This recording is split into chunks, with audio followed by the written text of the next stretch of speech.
多くの動画の中からご視聴いただきありがとうございます。今回はこちらなんですが、ご神体の話しかしてないってことにならないですかね。ちょっと心配です。7月5日からいよいよ第3期エリス修行編の放送が始まりますね。待ってた人も多かったんじゃないでしょうか。私もその一人です。今回はその無色転生からメガハウスより今年3月に発売されたルクリア・ロキシー7分の1スケールフィギュアを開封レビューしていきたいと思います。概要はこんな感じになっています。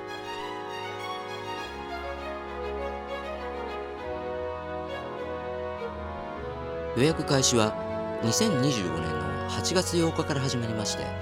10月3日まででしたので2ヶ月近くがあったんですね。それもそのはず、販路限定予約値引きなし送料必須の鬼仕様。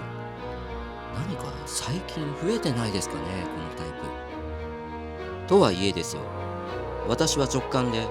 このロキシーは多分予約締め切りが厳密かつ中古は高騰で予約すべきと判断してアミアミさんで予約しました。正直この判断は正解でしたね。現時点でアミアミさんの中古 A 品が38,480円になっていますし、メルカリなんかでは4万円近いものまで購入されています。確かに値引きはない鬼仕様ですが、高騰してから買うのはもったいないじゃないですか。私の経験則なんですが、販路限定で予約値引きがなくて生産数に限りがあり、さらにキャラクター人気が高い、この条件が揃うと危険信号なんですよね。予約で躊躇し、結局後から欲しくなって探してみるとプレミア価格、こういうケースが結構あります。かといって予算には限りもありますから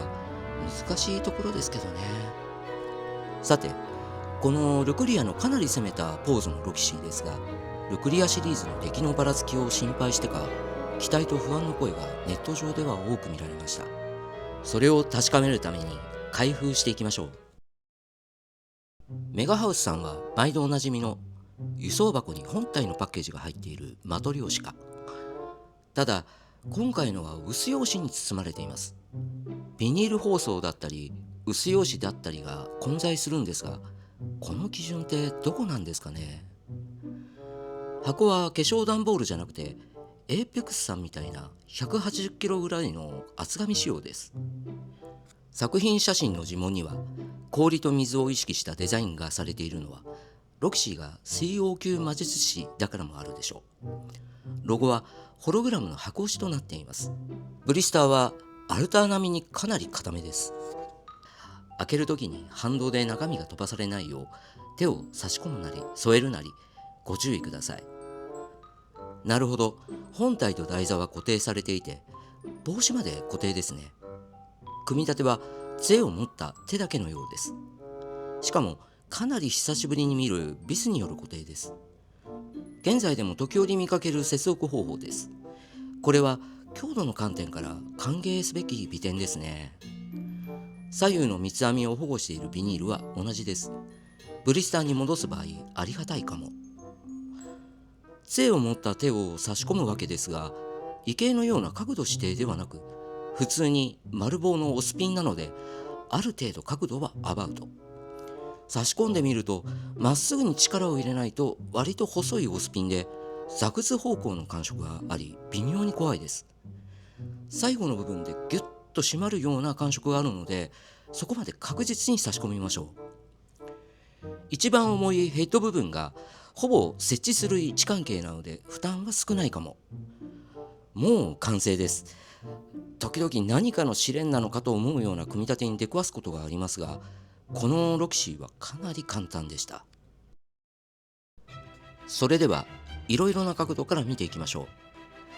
う。まず目が行くのがご神体ではなく紙でした。思わず「おお、これは」と言ってしまうほど。製造工場は新華ジャパンでしたっけ。情報はなかったような。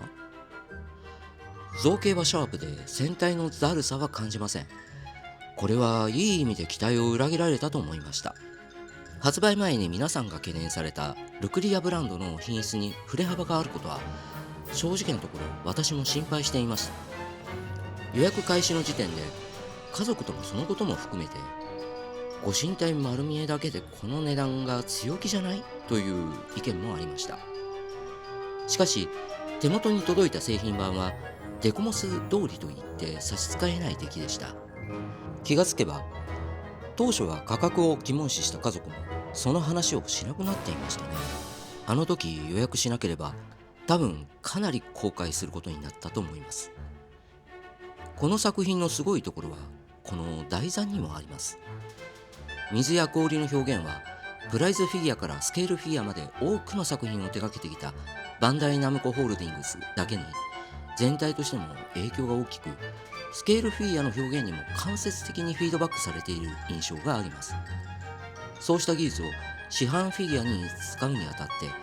クオリティを上げ、極めてリアルな表現になっています。パーツ分割はしてあるようですが、金型は複雑そうですよ。スライド金型でないと水のうねりの部分は抜けないんじゃないでしょうか。この台座があることでロキシー首相が水王級魔術師というすごい能力の持ち主であるということと、ドジっ子というアンバランスなキャラクターの魅力を存分に一つの作品で表現することに成功しています。これは作中再現が完璧だった寿屋のロキシーと双璧をなすこれぞロキシーと言えるものでしょう。濡れた服の塗装表現も完璧で、素材の厚さまで考慮されているんですね。改めてこの部分はシャツ並みの生地なんだなと気づかされます。デコマスでは足の方までクリア塗装がされているようでしたが、製品版でも同様で多分びしょびしょなんでしょう。一体何の水魔法でこういう失敗をしたんでしょう。実は一番ドキッとしたのがご神体ではなく、この足の塗装表現。撮影している時、アングルモニター越しに捉えている足が実に生めかしく感じました。冷えて先の方が赤みが増している表現なんですが、これが昔冬の通学で冷え切った手足を連想するくらいリアルでした。ドキッとした瞬間でした。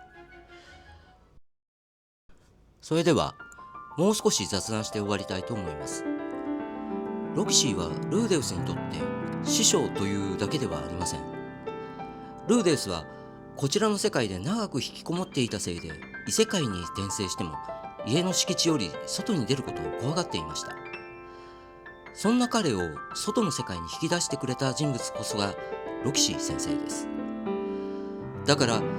ルーデウスには師匠第二の妻というだけでなく、とても大きな恩義のある存在です。人には一度陥ってしまうと強迫観念となり、乗り越えられなくなるものがあります。ルディにとって怖かったものとは、現実世界でいじめられて引きこもったこと、そして実の兄から追い出されたこちらの世界とは違い、ロキシーは外の世界は怖くないと教えてくれた存在。ふとこのメガハウスのロキシーを見ていると、これもルーデウスの目に映るロキシーなのではないかと考えたのです。おそらくロキシーはごく身近な人にしかこのドジぶりを見せていないと思います。グレイラット家の家庭教師としてやってきたばかりの振る舞いを見ても、ミグルド族の見た目の幼さからか威厳を見せようと少し冷淡すぎるような感じです。打ち解けていくうちにああいうエピソードも出てくるのですが、彼女のキャラクターは本来はドジっ子です。それを知っているのは特にルーデウスではないでしょうか。そういう意味でやはり寿屋のロキシーが作中再現だったのに対して、このロキシーはルーデウスの心の中にあるロキシーなのではないか、そう感じてしまうのです。あれほど心配していたご神体ばかりレビューじゃなくなりましたね。それだけ見どころの多い作品だということでしょう。もしこの動画が面白かったとかためになったと思われましたら、高評価ボタンとチャンネル登録をよろしくお願いいたします。それではここまでご視聴いただきありがとうございました。また次の動画でお会いしましょう。さようなら。